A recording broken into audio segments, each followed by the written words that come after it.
We've got several different stories to give you guys, yeah, from around the world. It's time for another episode of the World's News Round. Let's go.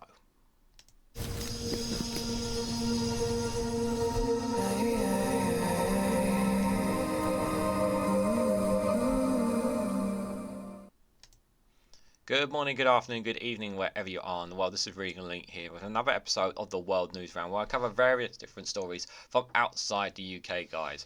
And we start with Euronews with the headline of Sweden and Canada have resumed funding for the UN Agency for Palestinian Refugees.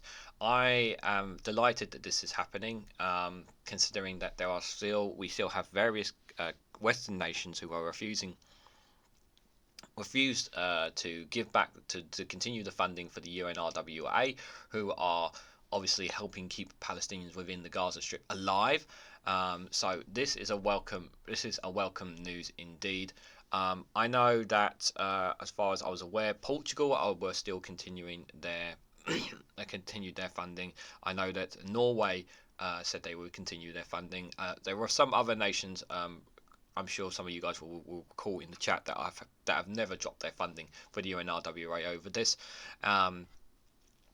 But it is Sweden and Canada I'm just glad that they are continuing to fund the needs for these Palestinian refugees, and I'm sure that if people had a choice between supplying weapons, arms, or supplying aid to people, I think they are supplying weapons, arms to Israel or supplying aid to Palestinian refugees. I think I know what the majority of people would want.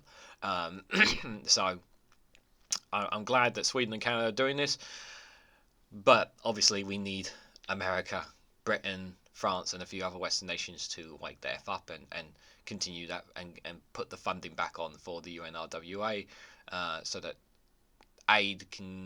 they have the funds they need to be able to do what they do, because it's a real struggle right now for them, as you guys are aware. So Sweden and Canada will resume aid payments to the UN Agency for Palestinian Refugees, the UNRWA. Another top donor to the UN agency aiding Palestinians, the UNRWA, said on Saturday that it would resume funding weeks after more than a dozen countries halted hundreds of millions of dollars in support in response to Israel's allegations against the organization. By the way, still at this time of recording, guys, and this is being recorded on the 12th of March at 9, just after 9:15 in the morning UK time, just for reference to anybody's asking. As of this time, still right now, I have not seen the evidence that Israel have given that shows that the allegations that they put are true. So still, we have not seen the evidence that Israel have claimed, and yet still, Western nations are refusing to help.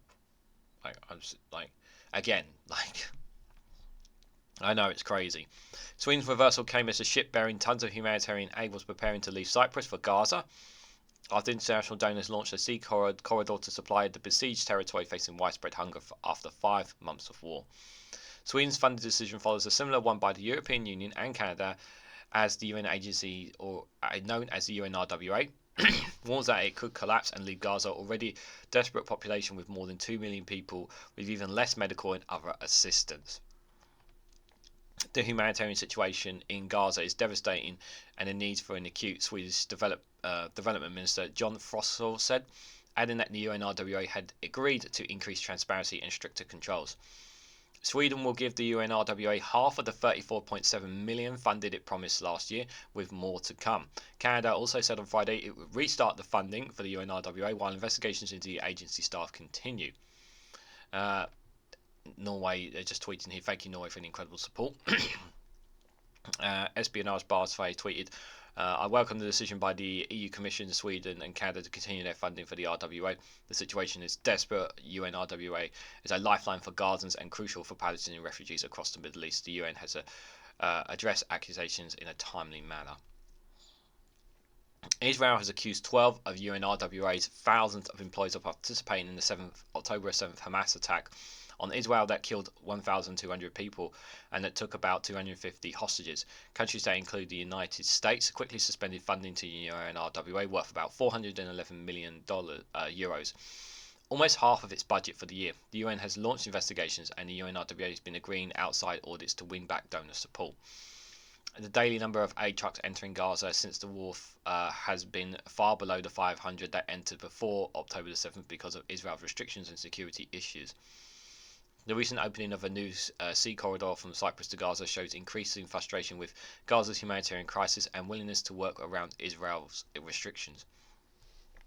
Overall, the ministry said at least 30,000 Palestinians have been killed since the war began. Apparently, the total was now 32,000, my understanding, as this article is 1 or 2 days old. The total does not differentiate between civilians and combatants in its tally, but says women and children make up 2/3 of the dead. The ministry is part of the Hamas-run government, and its figures from previous wars have largely matched those of the UN and independent experts. We will be, there will be more stuff, I'm sure. Here we have about Israel and Gaza, but just the main point that I wanted to point out is obviously the news, obviously, that some countries are turning back on the tap, shall we say, which is really good. So yes, obviously we'd like the US to turn on its taps, and hopefully that they will turn that on soon. I wonder if that will play a hand in the US elections, turning off the taps for the UNRWA, maybe turn it back on in terms of will that help Joe Biden's popularity in any way, shape or form. I know people want to deny stop Trump. Some people just want to stop Trump getting in, but I don't know if that's going to play a factor in all. We'll see, obviously. But good on Sweden and Canada for doing it, and for those countries that didn't turn off the taps, well done for them. And just pull your finger out, US, UK, and the rest of you who are refusing to give aid, because still at this time we've not seen any evidence from Israel at all. And that's really, really important. So next one here, guys, we're going to be looking at is from Portugal. I know a certain person who will be interested in this one. A centre-right alliance party claims victory, rejecting the role for the far right. So the Democratic Alliance leader Luís Montenegro said it will not rely on Cheta's party to govern. So obviously, I'm not an expert when it comes to Portuguese Portuguese politics. We do have a moderator who is likely going to be here in the chat and will probably comment more on it himself. But another election, like I said, this is a very big election year for a lot of countries. It's not just the UK, not just the US. Obviously, there's still India's massive election. We had Taiwan's back in January. Obviously, Indonesia had theirs. We had Pakistan's elections not too long ago. Senegal are having their elections later this month, which is fantastic news as well. So there's lots of elections taking place this year. So even Venezuela, of course, I forgot about Venezuela as well, supposed to be having a election. Russia, of course, are having their election, but we know that's not going to be a proper one. But there's going to be lots of elections. So the world will shift a little bit in terms of some leaders will come in and some are going to go. It's going to be fascinating to say the least. But let's read how this will affect Portugal. So the leader of Portugal's centre-right Democratic Alliance, Luís Montenegro, has claimed victory after a closely contested parliamentary election that saw the far right surge. With almost 99% of Sunday's votes counted, the Democratic Alliance, an electoral platform made up of the large Social Democratic Party, the PSD, and the two smaller Conservative parties, the Socialist Party, PS, were each on 28.67%. The far-right Cheta Party was third place with 18%. In the early hours on Monday, Montenegro reiterated his election promise not to rely on Chesca to govern or to strike any deals with the populists, although it was unclear if he could govern without their support. Montenegro told a crowd of cheering supporters it was crucial for political parties in the new parliament to act responsibly and comply with the wish of the Portuguese people. I've always said that winning the elections would mean having one more vote than other candidacies, and only those in those circumstances would I accept to be Prime Minister. He said in an address to party supporters shortly after midnight. It seems inescapable that the AD won the elections and that the Socialists lost, adding that the party's official results showed that his side secured a slim lead over the Socialists in power since 2015 in Sunday's poll here. So you can see here, just this is the source from the Portuguese Interior Ministry. You can see there's the Socialists on 77 there. But the Socialist Democrat and Alliance Party just on 79 there. And then obviously you have Chechnya with 48 there, Liberal Initiatives with 8, others with 9, the Left Bloc with 5, and the 4 communists in Communist/Green Party there. So it's really, at the moment, it's more of a mainly between the Social Democrats and Alliance and Socialist Party here, with obviously the most seats in there. But obviously the Chechnya Party obviously has quite a say in it, considering they have 48 seats there. So obviously very different setup, shall we say, to what we have in the UK, that's for sure. So the leader of the Socialist Party, Pedro Nuno Santos, conceded defeat and congratulated the Democratic Alliance on his victory. See, it's almost as if like there's no problems. This is a perfectly normal election. No rigging, no witch hunt, none of this corruption or any of this kind of nonsense that you hear from America or anywhere else, for example. Perfectly good. Seems like a legitimate election in every way, shape or form here. Everything indicates that the result won't enable the Socialist Party to be the most voted party, Nuno Santos said, according to Bloomberg. The result marked a huge surge for Chechnya, which was founded 5 years ago. So they were only founded 5 years ago, Chechnya, and they've got 48 seats. That shows how far they've come. By Andrei Vrenya, a former TV football pundit who was once a rising star in the PSD. The party broke through the 2019 election, attracting 1.3% of the vote and gaining its first MP in Portugal's 230-seat assembly. 3 years later, it took 7.2% of the vote and won 12 seats. Well, they've come a long way. The vote was triggered by the Socialist Prime Minister Antonio Costa resigning in November after an investigation was launched into alleged illegalities into his administration handling of large green investment projects. I haven't heard. I'm sure I covered a little bit of this beforehand, so I haven't heard an update on this, as far as I'm aware. Costa, who has been in office since 2015, who won a surprise absolute majority in the 2022 general election, has not been accused of any crime. He said that while his coincides was clear, he felt he had no choice but to step down because of his duties of Prime Minister are not compatible with any suspicion of my integrity. He also announced that he would not be running for Prime Minister in the election, leaving the Socialist Party in the hands of Nuno Santos, a former infrastructure minister from the left wing of the party. Speaking as the results came in, Costa acknowledged that his party's performance was far from the one that we had 2 years ago and far from the one that we had wanted. Although Montenegro has explicitly ruled out any deals with Chechnya because of what he calls Venture's often xenophobic, racist, populist and excessive demographic views, he's now likely to come under considerable pressure from his own party to reach an agreement with the far-right party to help the PSD into government. You don't want people with those kind of fools in power.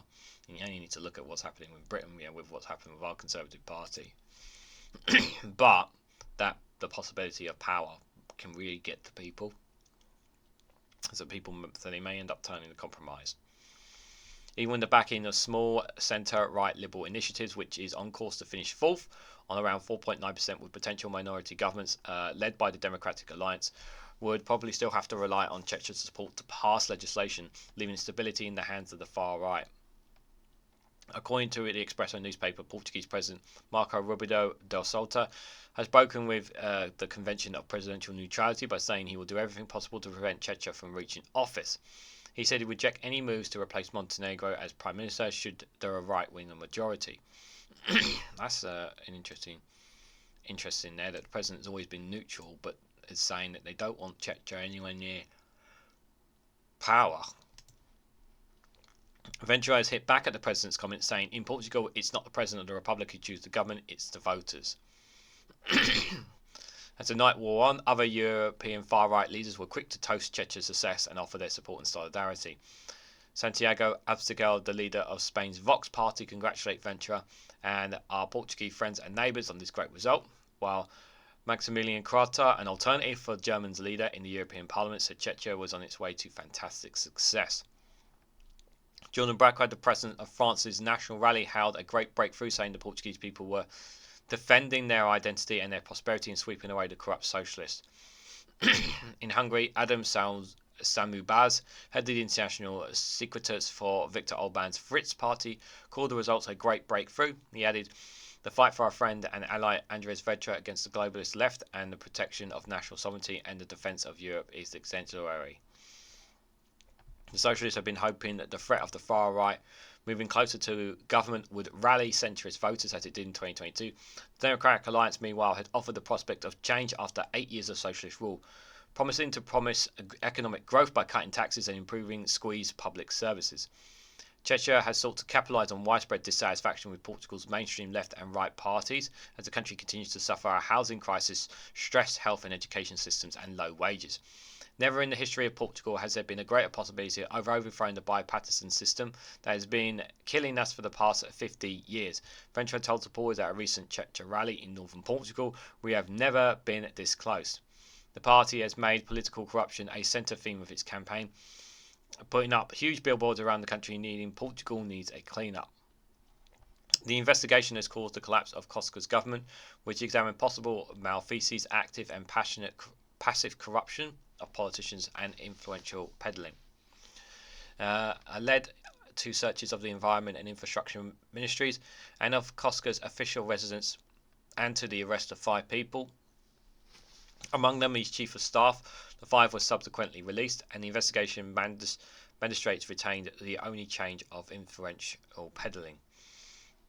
It is only scandal dodging the socialist, the former Prime Minister José Solches is due to stand trial over allegations that he pocketed €34 million from 3 companies while he was in power between 2005 and 2011. Socrates had denied any involvement with fraud or money laundering and has maintained he's innocent. PSD is also facing corruption allegations. 2 prominent party officials in Madrid resigned recently amid a graft investigation. I just wanted to add there, Reuters, one of the other news agencies out there that I use, they've contributed to this report from The Guardian, so give credit to both Guardian and Reuters for contributing to this really helpful information there. Very interesting stuff. Obviously, Portugal has its own battles with the far right, as does obviously many countries within Europe. We know we have, Hungary has that issue. Many countries pretty much have these growing issues. We know Italy, France, Germany. This is a battle that is going to consistently come. And at the moment, Portugal is okay, but that can change. So obviously, we'll keep an eye on things. I will say, obviously, as long as the elections were free and fair, that's the main thing. There's hopefully no any kind of accusations of any rigging of whatnot. But obviously, given what's been said about the Chechnya party, you kind of don't really want them getting anywhere near power. But at the same time, if it's what the Portuguese people want in the future, it's down to the left and right parties to show that they are still the parties it's down for the other parties to show that they are still down for the people of Portugal, and to show that to them is what I will say. But that's the best to my knowledge when it comes to Portuguese politics. But it's interesting to say the least. And obviously we have one our Portuguese friend in the chat. I'm sure will continue to give us updates on what's happening there. So interesting stuff to say the least. Guys, while you're here, make sure you hit the like button, be greatly appreciated. Share it across social media and hit that bell notification icon to be notified of every time I upload another video, guys, because it really does help support the channel. Sorry about this, guys. I've got a really bit of a I feel like I've got something in my throat, so I do apologise. Right, so this next one, guys, I've got actually got one or two about from Israel and Gaza. So this one here, pretty interesting one to say the least. It's also from The Guardian, but it's also it's exclusive from them. So Israeli human rights groups accuse the country of failing to abide by the ICJ's Gaza aid ruling. So the exclusive reveals that 12 prominent organisations have signed open letters criticising the lack of humanitarian access. So I had a feeling that something like this was going to come up, because when the ICJ made its ruling, I kind of knew, like, I don't know about you guys, but remember when the ICJ made its ruling about how Israel needs to ensure that to protect the sanity of people in Gaza, it didn't outright call for the ceasefire when it made its initial judgment. It hasn't got the full judgment, obviously, on the case by South Africa, because that's going to take a long time before that comes in. But when we looked at this before, I always had the feeling that Israel were just going to ignore this, and I was just thinking, were there going to be any repercussions to Israel whatsoever? So it looks like that there's obviously looks like 12 organisations are going to be pushing the ICJ to punish Israel of some sorts. Now, whether they'll be able to or not is another matter, and I don't really have much hope of them doing that, because I'm sure that America will will veto any kind of sanctions whatsoever by the ICJ on Israel. That's kind of what I'm expecting, but I was afraid that Israel would just ignore any rulings or anything from the ICJ, which is very frustrating to say the least, guys. So 12 of Israel's most prominent human rights organisations have signed an open letter accusing the country of failing to comply with the International Court of Justice, the ICJ, provisional ruling that it should facilitate access of humanitarian aid into Gaza. Now, we know that they're not fulfilling this anyway, because we are still hearing consistently the issues around aid getting into Gaza, especially at the borders. I have done a Rumble video, I can't remember if it was today or yesterday. Definitely, if you can. Definitely worth checking it out if you guys can. About humanitarian aid, they're airdropping humanitarian aid. I believe it's America dropping aid into Gaza, but it's not always getting in there, and sometimes it's falling in the sea or falling outside the Gaza Strip. And there's even been one horrifying case of the parachute not coming out, and it's actually fallen and it's actually killed people because the parachute, one of the parachute aids drops didn't actually open, the parachute didn't actually open up, and it actually killed people. So if you want to know the full story about that, you can check that out on Rumble. But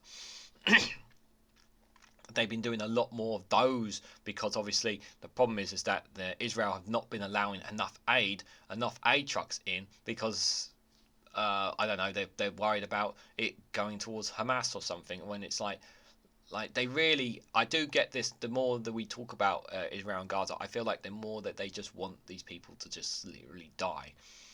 That's the impression. I feel like they want to kill these people. I literally want to kill Palestinians, because that's the interpretation that they continue to come across here. You know, over 70 journalists last year were killed, and the vast majority of them were within the Gaza Strip for them doing their job. So it's really, so a lot of media has been, they're trying to silence certain sections of media from reporting what's actually happening within the Gaza Strip as well. So all of this does not paint a very pretty picture for Israel. The court in The Hague made a number of legal requirements of Israel when it issued a provisional ruling in late January in response to South Africa's complaint accusing the state of committing genocide in its military campaign in Gaza. The requirements included taking all measures to prevent international harm to civilians, facilitating immediate humanitarian aid to the Gaza Strip, preventing and punishing direct or public incitement to genocide, and preserving evidence of any wrongful acts committed during the country's war against Hamas. This is the last one there, obviously.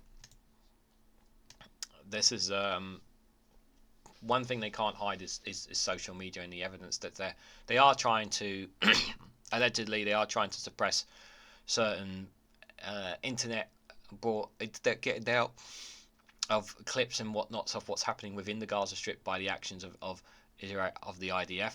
So they're trying to obviously trying to show that they're actually helping out people within there, but there's far too much footage showing the exact opposite of what they're doing. In their letter, the rights group said Israel was legally obliged to implement the measures ordered by the court, but so far failed to do so. Signatories to the letter include the military whistleblower group Breaking the Silence and the Association for Civil Rights in Israel. The ICJ order is a legal obligation to end the humanitarian catastrophe in Gaza, and it must be abided by, not only to ease the urgent suffering of civilians, but for the sake of humanity as a whole, the letter says. It also notes that the ICJ urged Hamas to immediately and unconditionally release all Israeli hostages. Israel has faced renewed pressure over the lack of humanitarian access to Gaza. The US and other countries have airdropped aid into the coastal strip. The US and the EU have ordered the opening of a sea corridor to the coastal territory. The letter emerged as the UN's Secretary General Antonio Guterres repeated his call for a truce in the Israel-Hamas war in the Gaza Strip. He asked for the release of hostages held by Hamas and the removal of all obstacles to ensure the delivery of life-saving aid at the speed of a massive scale required to Gaza, when the UN has warned that a quarter of the population are on the brink of famine. On Monday, a Spanish charity shop with food aid prepared to sail from Cyprus to the Gaza Strip. The non-government group Open Arms said its boat would tow a barge with 200 tons of food, with its partner, the US charity World Central Kitchen, would then be unloaded on Gaza's shores. As members of Israel's based civil society committed to human rights and the rule of law, we condemn the fact that Israel has so far failed to change its behaviour based on measures imposed by the ICJ, as well as the fact that humanitarian aid to Gaza dropped by 50% in the months following the ruling, the letter says. We call for an immediate ceasefire, which must include the return of hostages. We urge the Israeli government to comply with the ICJ's order and implement the court's provisional measures, which are essential to mitigating and overcoming the humanitarian catastrophe in Gaza. Moreover, we call on international communities to use its collective influence to promote and support immediate ceasefire and the implementation of the provisional measures, and to increase its efforts to ensure that the Israeli hostages are returned from Gaza. Although the UN's top court did not order a cessation of hostilities, its ruling was seen as stark warning to Israel about the degree of international illegal scrutiny of the months-long military operation it launched in response to the Hamas attacks on October the 7th. The ruling is seen as a sharp rebuttal of Israel's wartime conduct, adding to the growing international pressures on the country to halt its offensive, which has caused widespread civilian destruction and led to the displacement of upwards of 85% of Gaza's population of the 2.3 million people. The provisional order was condemned for the first time by Israeli Prime Minister Benjamin Netanyahu, who said in fact that the court was willing to discuss the genocide allegations was a mark of shame will not be erased for generations. The international human rights community has also expressed concerns about Israel's failure to abide by the ICJ ruling. 2 weeks ago, Amnesty International warned Israel's failure to allow access to humanitarian aid came at a time when the population was on the brink of famine. Not only has Israel created one of the worst humanitarian crises in the world, but it's also displaying a callous indifference to the fate of Gaza's population by creating conditions which the ICJ said it placed them at the immediate risk of genocide, said Herbert Mofgar, the regional director for the Middle East and North Africa at Amnesty International. The latest concerns over the humanitarian situation in Gaza came amid unconfirmed reports in Israel's media that the possibility of killing of Maswin Assa, the deputy head of Hamas military wing in Gaza, in an airstrike in the territory. So far, Israel has been unable to reach the senior leaders of Hamas, one of its principal war aims in Gaza. Hours later, Israel's Prime Minister Benjamin Netanyahu said in the video on X that Israel was on its way to total victory and would reach everyone in Hamas. They're fighting. This is not working. This is not working. The vast majority of people want the bloodshed and the violence to stop. They want a ceasefire. People want a ceasefire. But it just feels like to me that the world is continuing to turn a blind eye on this. And it's really infuriating, to say the least. And it's even more infuriating when I feared that when the ICJ made its ruling, I feared that Israel just going to ignore this. They're just going to bloody ignore this. And what do you know, guys? It's March now, and still turning a blind eye to it. It's incredibly frustrating, to say the least, guys. So, guys, we're going to take a little break here before we got at least four more articles. I don't know if I'll have time to cover Ukraine, but we'll see how time goes anyway. But got a little funny video here to kind of break things up a little bit for you guys. So this one here is from Foil and Arms, and it's entitled "Shopping with Your Mother." Oh, good God Almighty! Right, how is it round the waist? Mom, stop it! That's a bit loose there. Mom, now. people are looking. Wait, no one is looking at you. Mom! This one's pretty cool. There is no heat in that. The wind will go right through that. It's like a plastic bag. You'll freeze. You'll catch your death. You'll catch pneumonia. It's wafer thin. I tell you, you won't look cool. You'll look cold. Now, wasn't that funny? I look ridiculous. I'm gonna get bullied. Anyone who bullies you over a coat, Oisin, is not your friend. I look like a giant snot. You do not. It brings out your eyes. What about this one, Mum? Is it on sale? No. Then put it back. This one's really warm. Does it have a hood? No. Put it back. This one's warm and it has a hood. Is it machine washable? No. Oh! That's not. That's not. When I used to go shopping with my mum, it was not like this. So maybe for some of you, you had that situation, but I can say I did not have this situation with my mum when it came to whenever I went clothes shopping with mum. I did not have that situation, but maybe some of you guys did. Oh dear, oh dear. Guys, before we go to the next article, just want to let you guys know, if you want to financially support me in work I do here, because any financial support really does help me go a long way when it comes to this channel. You can do so by becoming a YouTube member, and you can do so as cheap as 99p, guys. 99p, although it may seem not like a lot of money, can go make a big difference when it comes to supporting me in the work that I do here. Or you can even do the $2.99 membership as well. So if you join either one of these, yeah, you see some of the benefits. You get access to custom emojis, which some guys are going to be using in the premiere chat right now. I know they are as well, which is pretty cool. So you get Ollie, you get the lava lamp, you get the orb, Ollie whether he's happy or sad, so just a couple of them. Also as a member, whenever you comment on any of my videos, I always respond to your comments, whether it's on any of my videos, and obviously I'll try to respond to everyone's comments, obviously in the live chats and premieres whenever I possibly can as well. But if you are Snowflake Corporal, which is $2.99 a month, which I'm very grateful for, you get early access to my content. So the moment I do content and upload it straight onto YouTube, straight away you get it before anybody else. So you get early access, so you can get to watch it and respond before anybody else gets to, before it becomes public as well. So those things really do help make a difference. So any kind of them. Also, I welcome any sort of donations that help towards the channel as well. So things like buy me a coffee, it's linked in the description as well. So if you wanted to do that, you're more than welcome to do that. If you don't want to do it through YouTube, yes, YouTube does take quite a cut as well. Does take a cut obviously there, but if you want to do it from Buy Me a Coffee, or perhaps maybe doing it through Patreon as well. Patreon gives you access to exclusive content on there. You could also do that as well, guys. So the links are in the description if you wanted to donate in any way, shape or form to the work I do here. I thank you very much, and I do greatly appreciate it. So coming on next, guys, we're going to India. I saw this story and I was like, oh my god. This is very concerning. So this is from Al Jazeera. India implements an anti-Muslim 2019 citizenship law weeks before the election. So the Prime Minister Narendra Modi's government announces rules to implement the controversial law weeks before he seeks a rare third term in vote due by May. So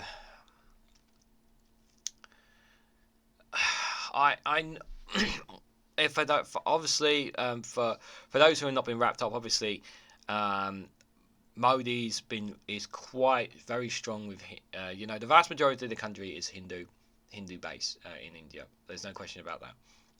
But there are obviously other religions that live in the country, but they are being, let's say, not being treated in the best of ways, and unfortunately, Muslims and those who live in India are not being treated fairly, and this just amplifies this government and Modi's government in the way that they are treating other people based on their religion. And this is disgusting. It's so annoying. It's so infuriating to me that he's taking advantage of people and taking advantage. To me, it comes across to me that while, of course, I don't know the history too well, but it does interpretate to me that Modi is taking advantage of the fact of he is of Hindu and the history of Hinduism and the vast majority of being that, and using God and religion as a way for him to stay and keep in power. And that's the interpretation that I have. And banging down on this anti-Muslim citizenship law, this is like feeding into this narrative that it feeds into this sort of narrative that we are better than them, that because our beliefs are right and theirs are wrong. It feels like it feeds into this dangerous narrative of hatritism that they have of another religion. Although he won't outright say that, that's how it interpretates to me when I think of something like this kind of law coming into India, and it's a really, really dangerous one. What's next? They're going to deny Muslims the right to vote. So the Indian government has announced rules to implement the Citizenship Amendment Act, the CAA, weeks before the Prime Minister Narendra Modi seeks a rare third term for his Hindu nationalist government. The controversial law passed in 2019 by Modi's government allows Indian citizenships for non-Muslim refugees from India's neighbouring countries. It declares that Hindus, Pastis, Sikhs, Buddhas, Jains and Christians who fled to Hindu-majority India from mainly Muslim Afghanistan, Bangladesh and Pakistan before December 31st, 2014 were eligible for citizenship. Okay. The law was declared anti-Muslim by several right groups for keeping the communities out of its ambit, raising questions over the sectarian character of the world's largest democracy. Modi's government had not drafted the rules for the law following nationwide protests over its passage in December 2019. Hold on, let me read that again. Mainly was were eligible for citizenship. So I might so you guys might have to explain this a little bit because I'm getting a little bit. So did they allowed citizenships for these people, but people within India don't approve of this? Is that that's my understanding then from this? So this was by Modi and his government then? Interesting. This is very interesting now. Modi's government had not drafted the rules for the law following nationwide protests over its passage in December 2019. Okay, so he's just refusing to implement it. Is that the issue? Violence broke out in the capital, New Delhi, during the protests in which dozens of people, most of them Muslims, were killed and hundreds injured during the days of the rioting. Okay. So he's not. So there was a law in place, but it's not been implemented. Basically, the law was put in place in 2019. It's not been implemented, from the understanding here. The Modi government announced implementations of the Citizens Amendment Act. A government spokesperson said, according to Reuters news agency reported on Monday. It was an integral part of the BJP's 2019 election manifesto. This will pave the way for the persuaded to find citizenship in India, he said, referring to the ruling Bharatiya Janata Party, the BJP. Muslim groups said the law, combined with the proposed National Register of Citizens, the NRC, can discriminate against India's 200 million Muslims. The world's third largest Muslim population feared the government might remove the citizenship of Muslims without the documents in some border states. This is exactly what I was afraid of. This is exactly what I was afraid of. This is the path that they're going down. And it's very dangerous. The government denies accusations that it is anti-Muslim, that has defended the law, saying it needs to help minorities face persecution in Muslim-majority nations.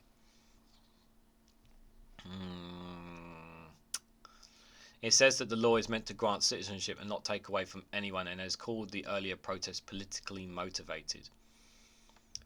Human rights groups have alleged that the mistreatment of Muslims has increased under Modi, who took over as Prime Minister in 2014. That is true. Well, that has unfortunately been true. A rise in Islamophobia. The country since then has seen a rise in a number of attacks against Muslims and their livelihoods, including the demolition of Muslim homes and properties. Again, I've heard about this. This doesn't, can't deny this. The case of mob lynching under the pretext of protecting cows, considered holy by some Hindus, have also increased during Modi's time in power. Critics believe that often armed cow vigilantes, which used to operate on the fringes of society, have become mainstream after the BJP took over. Reports of hate speech against Muslims have also increased in the country, averaging nearly 2 anti-Muslim hate speech events per day in 2023. A report revealed that 3 out of 4 hate speech incidences occurs in states ruled by the BJP. That's really cause for concern here. I'm not 100% clarity on this citizenship law here. Perhaps I need to look. Obviously, I clearly need to look into it a little bit more. But what I will say is that I am aware, obviously, that Modi has been pushing the more of Hinduism, obviously, and I do feel that he is using that religion as a means to continue and keep in power. And I'm generally, it does generally worry me. I worry about the well-being of Muslims and other religious minorities within India. simply because of their religious beliefs. Now they're obviously stating that they don't see it like that, but there's obviously the violence is increasing in the country, so there is that situation taking place. And like it says there, we're only a couple of weeks away from the Indian elections as well. But I've got a feeling that Modi's not going to lose the election. I really do think he's going to. I don't think it's going to change in any way, shape, or form. And they're going to be going further down that path, unfortunately, guys. Right, so this next one, guys, is from NBC News. We're going all the way over to America, guys.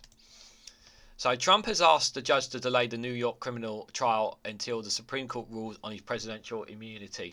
The judge gave prosecutors until Wednesday to respond. So if you're watching this after Wednesday, so there's a good chance they will have an answer on this. So Trump has obviously been trying to delay endeavour on any kind of court rulings and whatnots to try and keep, as he obviously tries to prepare to try and get back in power, to try and defeat President Biden. As we guys know, we know it's going to be Trump and Biden. I think it's a terrible situation that America are in, having to choose between two old white men. Sorry, but I'm always going to call it exactly what it is. Because I generally want to put this out there. It's absolutely stupid of the Democratic Party to not have another candidate ready to have not built up a new candidate to replace Joe Biden. I'm sorry, but Kamala Harris is not content enough. It's not somebody that is popular in any way with the American people. And it feels like that she was put in that VP position simply because she's a woman and of a skin color. That's the interpretation that many people in America have of her, and she's not exactly one of the most favourable people within the Democratic Party as well. And Joe Biden, as we guys know, he's getting a bit on. Yes, there are times he still has it. And obviously his State of the Union speech, although I didn't watch it in full, I did watch some clips and highlights of it. I thought he was very, very good in that.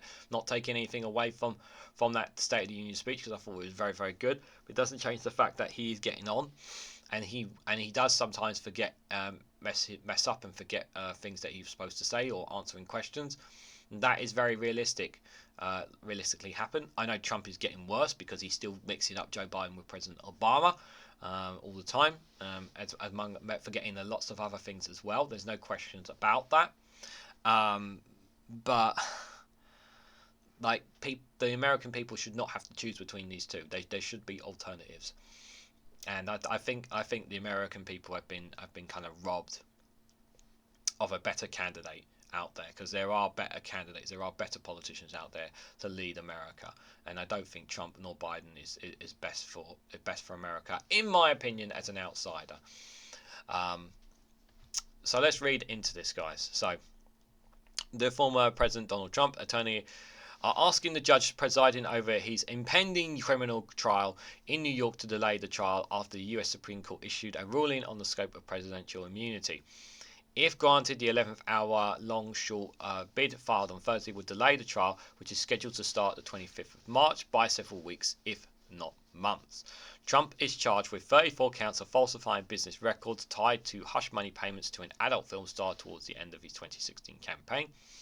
While the actress Stormy Daniels received the money from Trump's attorney Michael Cohen before Trump became president, Trump's payments to Cohen and the alleged falsifying business records came after he was in the White House. Trump's newest filing came in as a bit of a surprise. The deadline to file perpetual motions had already passed. The judge, June Michigan, released the order the next day. On Friday, pointing out the lapsed deadline and instructing lawyers not to file further motions without first seeking permissions from the court. A routine process, both filings were not made public until Monday. Michigan also gave prosecutors until Wednesday to submit a reply. Trump's filling contents that he immune from state persecution based on official acts, and that some of the evidence against him should be kept out of trial because as they were official acts, including his tweets and public comments. It says prosecutors from the Manhattan District Attorney Alvin Bragg's office want to offer evidence at the trial concerning a fractious so-called pressure campaign by President Trump in 2018 relating to Michael Cohen's part of the evidence. The filing said that his public statements and tweets about Michael Cohen. Those remarks fell within the outer perimeter of his presidential duties, in which communicating with the public on matters of public concern was central, it contends. Trump's lawyers have also appeared to argue that there's some sort of blurred lines as to whether the business records of Trump's sign-off on relating to the payments were an official act. They said that while it's clear that the people intend to offer documents and testimony relating to the period in 2019 and when President Trump was in office, they have not provided sufficiently specific notice to the nature and extent of the evidence that allows President Trump or the court to distinguish between personal and official acts. Personal and official, I don't know about US law, but I'm going to say he still bloody did it. He still bloody did it. You're trying to make mountains out, trying to make a mountain out of an molehill, trying to pull that needle out of this haystack here to try to undermine this in any way, shape, or form. It's a desperation from the lawyers. His lawyer said Mushkin should delay the trial until after the Supreme Court issued its ruling on the scope of presidential immunity in the federal election interference case against the former president. The higher court is scheduled to hear arguments in that case on April the 25th. If a president is immune from everything, that means Joe Biden could allegedly do something to the former president Donald Trump and not face trial or not face any kind of action. Could do something. President Trump could do something to Donald Trump, allegedly, and get away with it. Trump tried making a similar immunity argument in the case last year when he was trying to get the matter moved to a federal court, and it was firmly rejected by U.S. District Judge Alvin Heinston. The evidence overwhelmingly suggests that it was a matter for purely a personal item of the president, a cover-up of an embarrassing event. Hush money paid to an adult film star is not relative to the president's official acts, Helstein wrote in his ruling. No, I don't think so.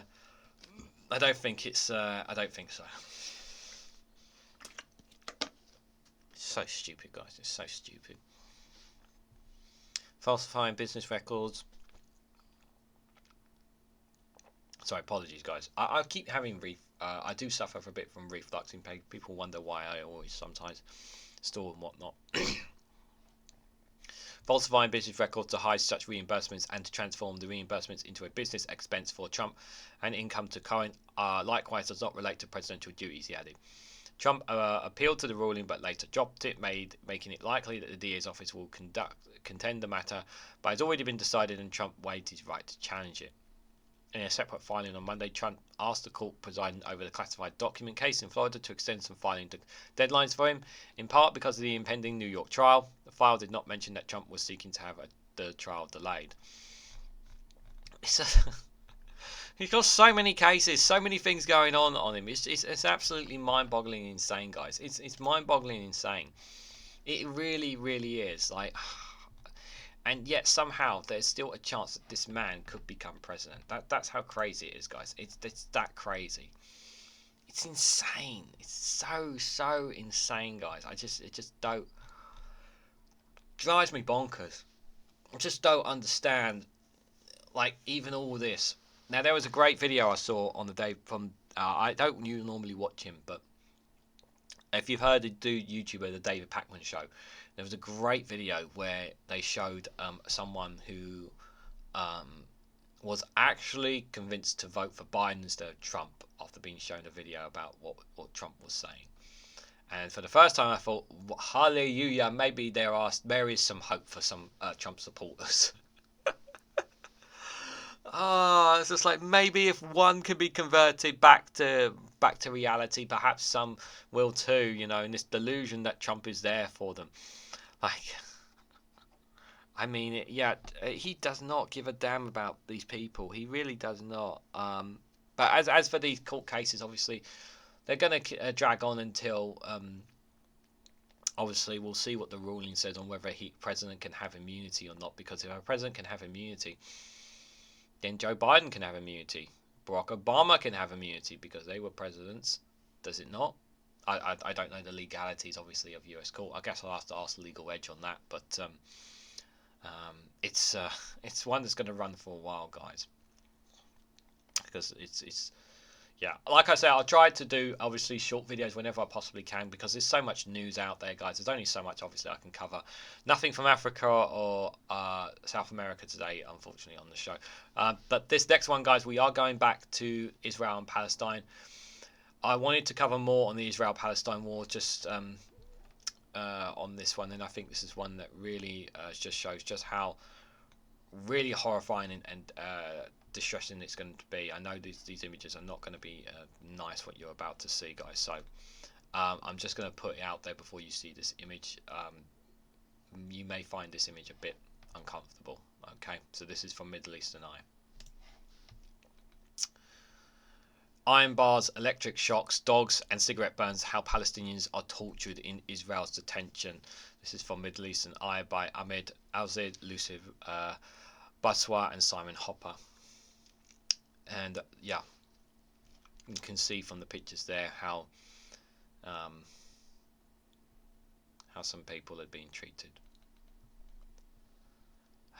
So men detained by Israeli forces since the start of the war are returning to Gaza, with harrowing accounts of mock executions, consistent beatings and humiliating mistreatments. Palestinian men detained by Israeli forces since the start of the war in Gaza have told Middle Eastern Eye how they were physically tortured with dogs and electricity, subject to mock executions and held in humiliating and degrading conditions.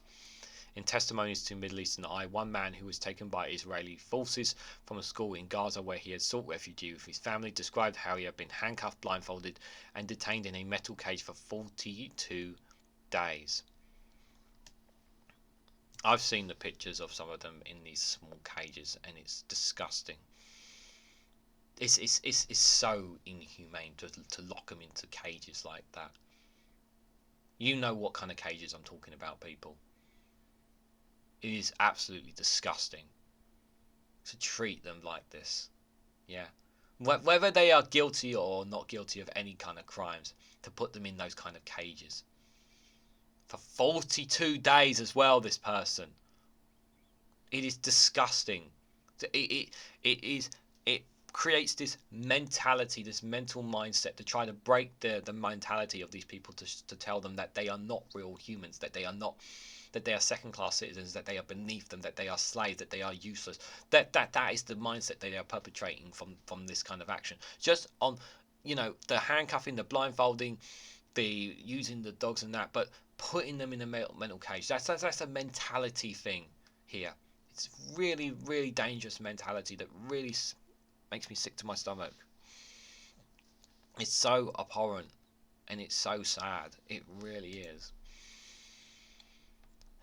During interrogations, he said he had been given electric shocks as well as scratched and bitten by armed dogs. Other men have also described being electrocuted, attacked by dogs, doused with cold water, denied food and water, deprived of sleep, and subjugated to consistent loud music.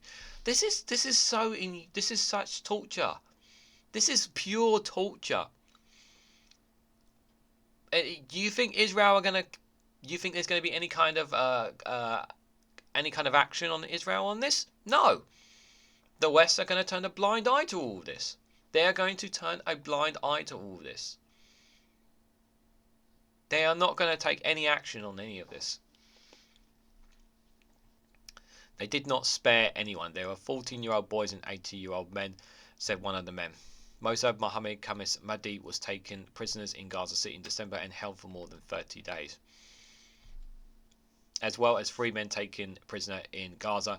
He spoke to a man detained in a raid in the West Bank city of Quilca who said he had been blindfolded, stripped naked, hung by his arms during interrogations in which he was repeatedly beaten and burnt with cigarettes. He also described being held for days in freezing conditions in which he was not allowed to sleep of a soldier urinating in a bottle and handing it to him after he requested water.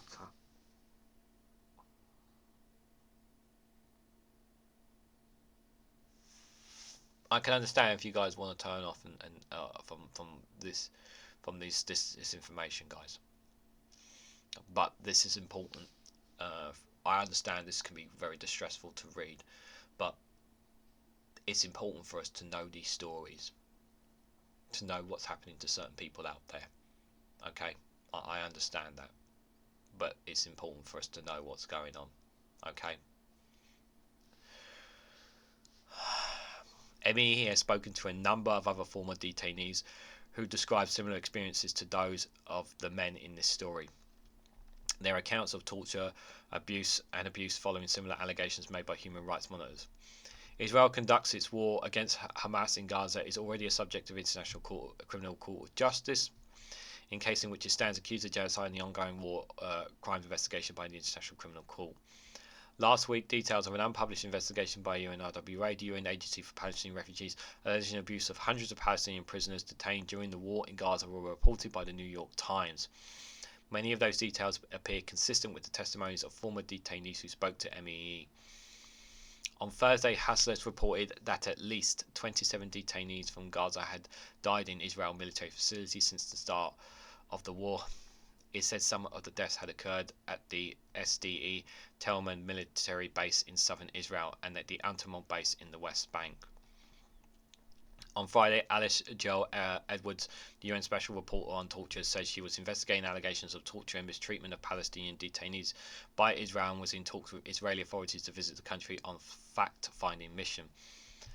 Rabdu Abdu, chair of the Euromed Human Rights Monitor, which also compiles reports of torture in custody, said the testimonies of Palestinians released from Israel detentions were deeply disturbing. Abdu told MEE the testimonies reveal a systematic pattern of abuse. Apologies. Including false strip searches, sexual harassment, threats of rape, severe beating, dog attacks, and denial of necessities such as food and water and access to restroom facilities. These acts not only inflict physical pain but also leave lasting psychological scars on the victims. The use of such brutal tactics, particularly against vulnerable groups such as women, children, and the elderly, is apprehensible and consists of a gross violation of human dignity and international law. It is. It is. Miriam Aman, an advocate associate of Ali Had, a Palestinian human rights organisation, said the reports of pervasive torture and ill treatment inflicted on Palestinian detainees by Israel custody demanded an immediate international intervention. Hundreds of Palestinians from Gaza remain held incommunicado, their whereabouts unknown. The urgency of the current movement demands not just attention but immediate and resolute interference from the international community. Any failure to intervene poses a grave threat to Palestinian lives, Amin told MEE. The Israeli army has not responded to MEE's request for comment at the time of publication. It said, in response to allegations concerning the mistreatment of detainees, of such conduct violates IDF's values and contravenes IDF's orders and is therefore absolutely prohibited. It has said that its soldiers act in accordance with Israel and international law in order to protect the rights of the detainees. It says every death in Israel military custody is being investigated and that some of those who had died had pre-existing medical conditions or injuries.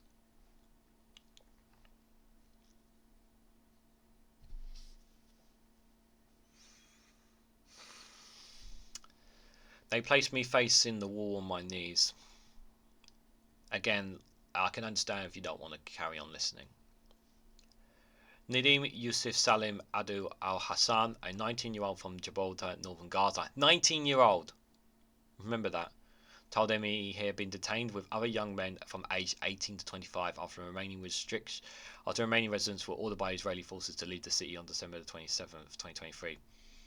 But then he said he and his extended family had endured weeks of airstrikes, tank attacks and sniper fire which had destroyed much of their neighbourhood and killed a number of his relatives. Soon afterwards, Hassan said Israeli soldiers had asked him to identify two bodies on the streets who said they were fighters. Hassan did not know the identities of the bodies and had no connection with the fighters. They didn't believe me and instated I recognised them otherwise and they would shoot me and drop me next to the bodies. I didn't know what to say when they placed me facing the wall on my knees. They were going to kill him because he wouldn't accept that he knew those people, those bodies on the floor, even though he didn't know them. They were still going to kill him. Hassan said the soldiers then kicked him and called him a liar. They then handcuffed him, blindfolded and dragged him to a nearby house where other detainees were also being held. One soldier was smoking a cigarette and then trying to burn me on my face. I told him I can't take it, so he started hitting and kicking me, he said. If you haven't seen that picture. Palestinian men were rounded up and stripped by Israeli forces in Gaza, as seen in the video footage on December the 7th here. How is this picture? Explain to me how this picture is acceptable, guys. Just that night, the men were rounded up and taken to a street where Hassan said they were surrounded by soldiers and tanks. Deep holes had been dug in the streets, and the soldiers started to push him towards one of the holes. That's it. I felt that's it. He will definitely kill me now. This will probably be my last breath, he said. Instead, the men were loaded onto trucks and were driven around for several hours, all while being cursed, kicked and beaten by the soldiers guarding them. Then they were moved to different vehicles and driven around, some more still being beaten. Eventually, they were dropped at an unknown location. 5 soldiers came into a room where they were being held and continued beating them. This pattern is being moved around in vehicles in between different locations, all the while subject to beating continued over several days. Finally, the men arrived at a location where they were forced to kneel on the floor, still restrained with handcuffs and blindfolded. We all remained like this for 37 days, almost naked in the blistering cold, our bodies exhausted, our souls drifting away. The food was barely enough to keep you alive, said Hassan. When the soldiers tried to complain about the conditions of their detention, their captors brought in soldiers with dogs. They unleashed them on us. The dogs would attack us, scratching us, while the commander would continue to beat us with their utter brutality. Every few days, the men would be taken for questioning. Hassan said he was shown images of tunnels, and his interrogators would ask him whether he knew about them. Whenever I said that I didn't know anything, they would slap, punch, hit, kick me all over my body, said Hassan. The soldiers with their commanders would make a lot of noise, so we were not able to sleep, remain exhausted and completely strained from fatigue, starvation and torture. One night in the early hours, he tried to rest. Hassan was kicked awake by a soldier and dragged to the bus with 4 other men. The bus took them to Kabul El Afsan, the main crossing between Israel and southern Gaza, where they were released. Wow. The commander screamed at us that we should walk quickly. I could barely walk. The beating and kneeling and the lack of food and sleep, the soldiers started running after us to scare us. Hassan said the men managed to drag themselves to a nearby UN bus where we were waiting to collect them. The UN knows this. The UN must know this.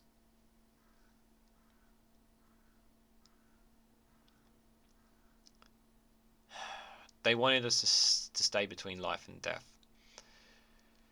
He told them he'd been rounded up at gunpoint by Israeli soldiers on the 21st December while sheltering with a school with his family in Shirak Rabadam neighborhood in Gaza City. Along with other men, he was forced to strip to his underwear, and then they were taken to a nearby mosque where their hands were tied behind their backs and they were made to kneel.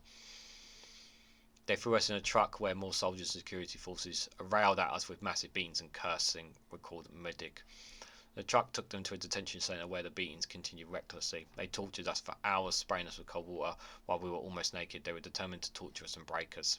Eventually, one by one, the men were taken to interrogation where Muskie said the torture got worse. The soldiers asked where I was on October the 7th and what I did. I told them I had nothing to do with the events of October 7th, but they didn't care. They attacked me even with more excessive punches and kicks, but this time with their weapons as well. Bruised and bleeding, the men were put in another truck and taken to a dark, cold room. I was naked, cold, beaten, starving, exhausted and completely drained. If any prisoner fell asleep, the soldiers would viciously beat them on their heads and chests to keep them awake. They wanted us to stay between life and death. Again, I know this is hard to listen to, guys, but it's important. After a couple of days, the men were put on a bus, this time with about 50 other prisoners. As the bus drove them to a detention centre in another area, they were beaten by soldiers, this time with iron bars. If anyone was screaming in pain, they would beat them even harder, said Muskie. After 2 weeks of detention, Muskie said he was allowed to take a shower, but even this risked incurring a humiliating beating. The shower time was limited to 4 minutes. I was afraid to take off my underwear and never have it back. If you were a second late in the shower, the soldiers would tie you to metal bars and beat you for 4 hours. Soldiers and commanders would come and hit you with their weapons, metal bars and boots. Last night, the detainees were forced to sleep naked without any covers on the floor in what Mesquite said appeared to be an army barracks. Loud music would play at full volume. During one interrogation, Mesquite said he asked why he had remained in Gaza City rather than going to the south, as Israel told residents to do so. He said he told them he did not have the money to make the journey. They didn't like my answer, so they sent me back to the dark prison room blindfolded. We were forbidden from making any movements or gestures. If we tried to adjust the blindfold to wipe away our tears and blood, the soldiers would go crazy, shouting and beating us insanely. Following the interrogation, Mesquite said he was placed in a chair. They placed electric bands all over my body and electrocuted me with powerful shockwaves all through my head. After several more of this treatment, Mesquite was told he was being transferred. He was blindfolded and put us on buses. Many of the other men on the bus were sick and elderly, he said. The bus drove for a while and then stopped. They kicked us all out and threatened to shoot us and anyone who had moved from the line or looked back or tried to help one another. A young man was totally paralysed from the harsh conditions, so I carried him despite the fact I could barely carry myself. The soldiers saw me and started yelling and shouted, but I did not care. I just kept on walking, didn't look back. In those moments, he was not heavy. Omar Mohammed Abdel Kana, someone who had been forced to seek refuge in a school with members of his family after their house was destroyed by an airstrike on the 14th of November. After several weeks, Israeli soldiers came to the school and detained someone, his wife, and their children, including their 2-year-old son. They handcuffed us and blindfolded us and took us to a nearby hill. They did that to the children? Why would they do that to the children? Tanks were roaming around us, creating a deadly scene of horror and fear. In these moments, you think you will die 1,000 times. Some say he remained blindfolded and handcuffed for the entire 42 days of his detention, barely given enough food to survive. The soldiers forced us to kneel for 24 hours. They would storm into the barracks, where we were kept as hostages, make a lot of noise with their iron bars, kicking and breaking everything. Temperature was freezing, as it was made of iron, very similar to cage used for animals. The soldiers' aim was to torture us, to break us, to show us who is the boss, and that our lives depend on them. Prisoners were raised, their heads risked being sent to the ghost room, someone said. You become a ghost, unseen and unheard, he said. They tie your hands and legs, forbid you from going to the bathroom. They deny you water and food and leave you like this for a few days. Another room was known as the disco. A soldier dragged me to the floor naked and handcuffed, placed me on a piece of rug. Some of them recalled. This is killing me. This is killing me talking about this. The soldiers sprayed freezing cold water on me and placed a fan in front of me. They would leave me for days without food or water or the possibility to get up and go to the bathroom. I urinated on myself and pleaded for the mercy, but they didn't care. The soldiers would kick me on all parts of my body. Imagine yourself naked, handcuffed on the floor with 5 or 6 soldiers kicking you with their boots, hitting you with weapons and bats. When they asked me to sit up, how could I possibly sit up? When I couldn't follow orders, they would beat me even harder. They completely smashed me. I thought this nightmare would end. So this is allegedly, a man awaits treatment from the hospital after being returned from Gaza from Israel's detention center. This person here, allegedly, this is how he was treated, and this is just his footwear, guys.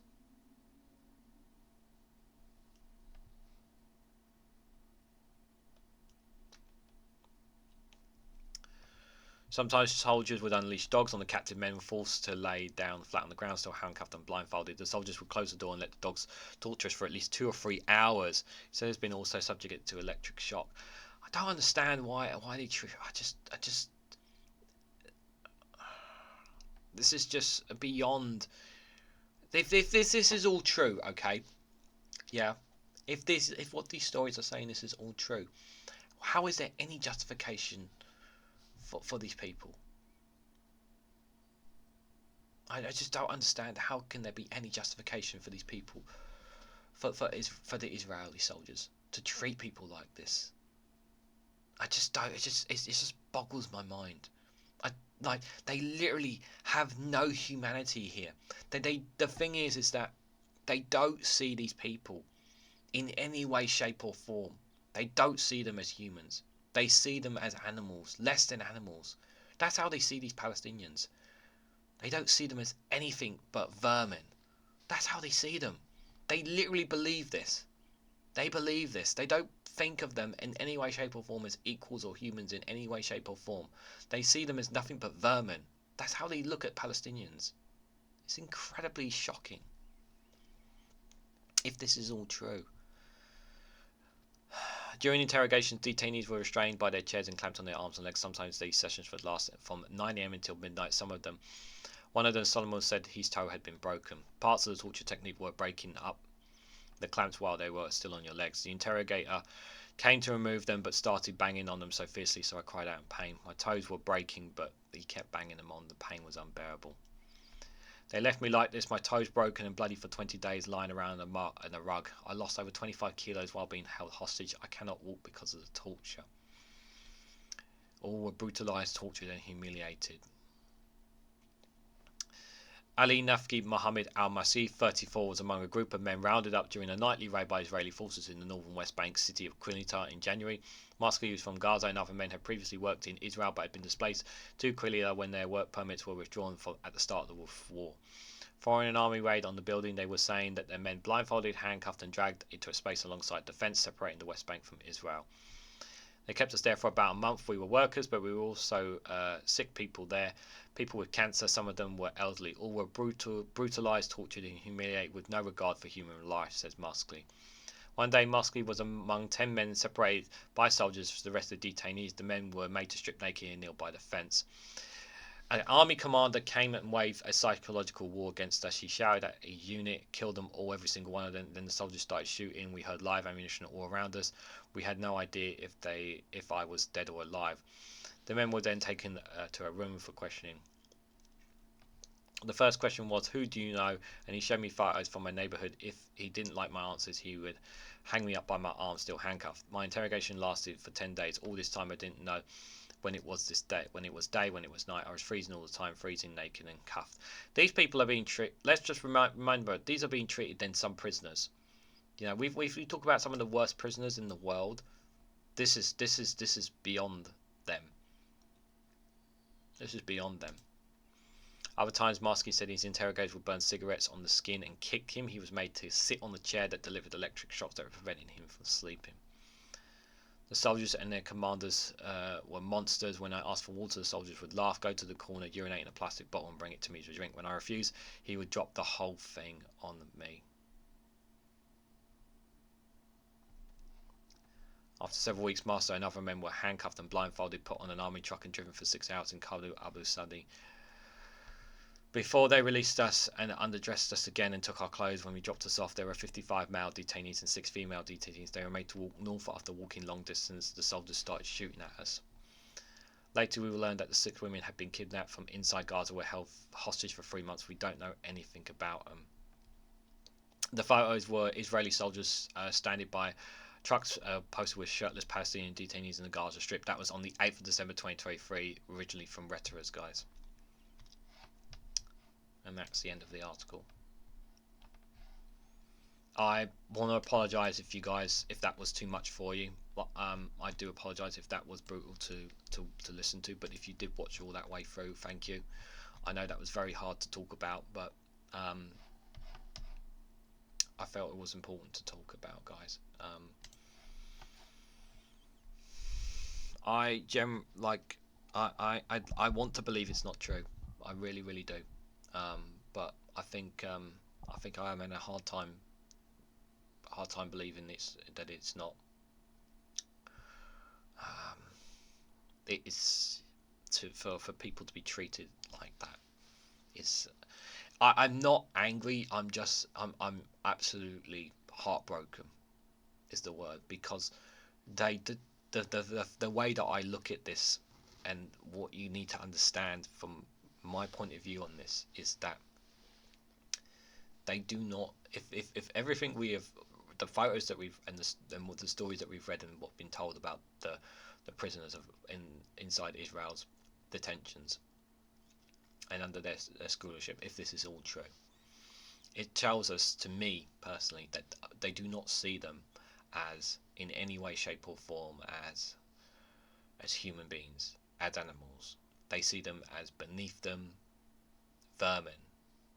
That's and they've been, their mindset psychologically, they have been trained. They've been born and bred. These soldiers in particular, have been trained to believe that they are vermin, that they are scum, that they are nothing, and that you can treat them like this and it's perfectly alright. Their mindset is that what they're doing is nothing is wrong with what they're doing. They don't see it as anything like what they're doing is wrong in any way. And it's incredibly dangerous. Then there needs to be justice. Of course there needs to be justice. Someone needs to do something, but I feel like what? As long as America backs Israel, is there going to be any kind of judgment, anything done about this? I don't think so. And this is still happening as well. That more of this is happening than we know, and that's the horrifying thing. It's still happening. It's not like something that happened years and years ago. It's happening now, in 2024. It's horrible to think about, guys. It is.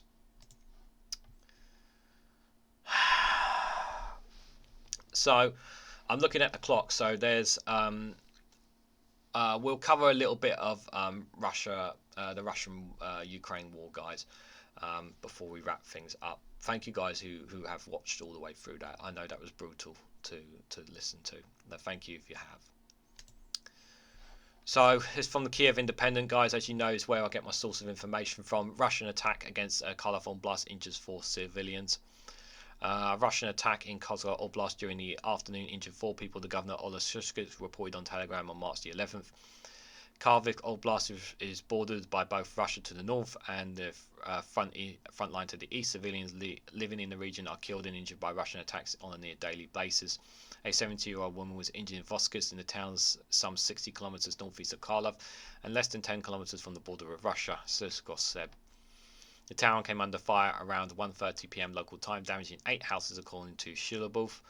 The village of Hesperiska in Koska district also came under fire, injuring 3 civilian men. They reported all 3 were hospitalized. That same afternoon, Russian forces targeted the village of Kosoviska, located outside of Kharkiv, with S-300 guided missiles. Though no casualties were reported, the village lies 25 kilometers from the Russian border. An update from the General Staff as well, guys, here. Russia, this is the update reports. This is the most accurate reports that we have on what's happening in terms of numbers from Ukraine. Obviously, it's about as close as you can get to the accurate information. So Russia has lost 425,000 troops in Ukraine since the start of the war. So these are the numbers they put out. Normally it's once a week they have these numbers out. About as close as you can get. So Russia has lost 425,890 troops in Ukraine since the beginning of the full-scale invasion on February 24th, 2022. The General Staff of Ukraine's armed forces reported on March the 12th. This number includes 910 casualties Russian forces suffered over the past day. According to reports, Russia also lost 6,747 tanks, 12,901 armoured fighting vehicles, 13,870 vehicles and fuel tanks, 10,522 artillery systems, 1,016 multiple rocket launch systems, 713 air defence systems, 347 airplanes, 325 helicopters, 8,184 drones, 26 ships and boats, and 1 submarine there. Just seeing if there's any other reports to look at. I am cautious of the time, of course, as well. No, it doesn't look like there's anything else that's worth reporting here from there, guys.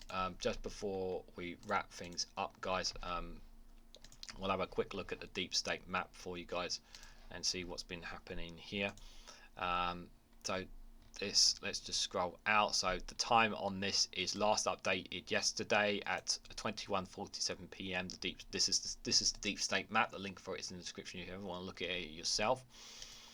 I'm just going to go back. This is yesterday's report, 9th, 8th, 7th, 6th. So there's been looks like a little bit of movement in the Donetsk region. Let's just pull down here. So right now I've got it on the 8th. Let's just pull it a bit forward here. We may have already looked at this. Tiny movements there, but yeah, it doesn't look like too much movement. They obviously are trying to push forward here ever since they took the city of Avdiivka that the Ukraine gave up here. doesn't look like too much movement here. Ukrainers seem to be holding there as well, so that's pretty good there. I don't think there's been any much change. Has there been much change here? Let's just see if there's been any updates here. Maybe a little bit, very little bit, but not a lot. And has there been any movement here at all? It looks like they're trying to make some engagement skirmishes potentially here. Yeah, it doesn't seem to be too much happening along the north border there as well. So yeah, nothing too much changing along the border here when it comes to the Ukraine-Russian war, guys. In terms of movement movement really there, it's pretty much it seems like things have calmed down a little bit. So obviously there's always still fighting continuously going on there, guys. But I'll have probably try and give you guys an update on Friday on the Snowflake Corner of what's happening, obviously there with regards to the conflict in Ukraine. And of course, I always try to keep you guys up to date with short videos of what's happening with the war in Ukraine as well. So guys, we've reached the end of the world's news round. If you've watched all the way through, I want to say thank you very much. I know especially the article from Middle East and I was incredibly brutal to talk about.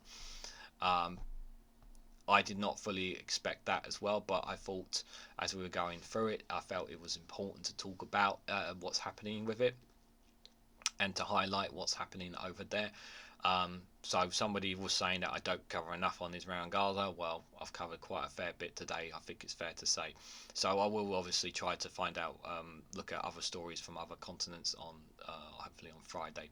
But if you've managed to watch all the way through, I will say thank you very much. I know that wasn't easy, but let me know what you guys think about all the stories we covered today, not just on that, but obviously on Portugal's elections, on Sweden and Canada joining, refunding the UNRWA, what's happening in India, your thoughts on Trump. Let me know all those thoughts of yours, guys, in the comment section down below. It would be greatly appreciated. But before you go, guys, if you can, hit the like button, be greatly appreciated. Share this across social media so other people are aware of this video. And if you're not a subscriber, please consider subscribing because it really does help support the channel. And if you want to financially support me in the work I do here, which you can do, and it'd be greatly appreciated, you can do so by becoming a YouTube member for as little as 99p. Or you can even join me on Rumble or Patreon for exclusive content there as well. I do additional content on those platforms as well that you can see for free. Yes, both the Patreon and the Rumble are free content you can see on there. You don't have to pay for them, guys, just to stress. So thanks so much for watching, everyone, and I hope to catch you all very soon.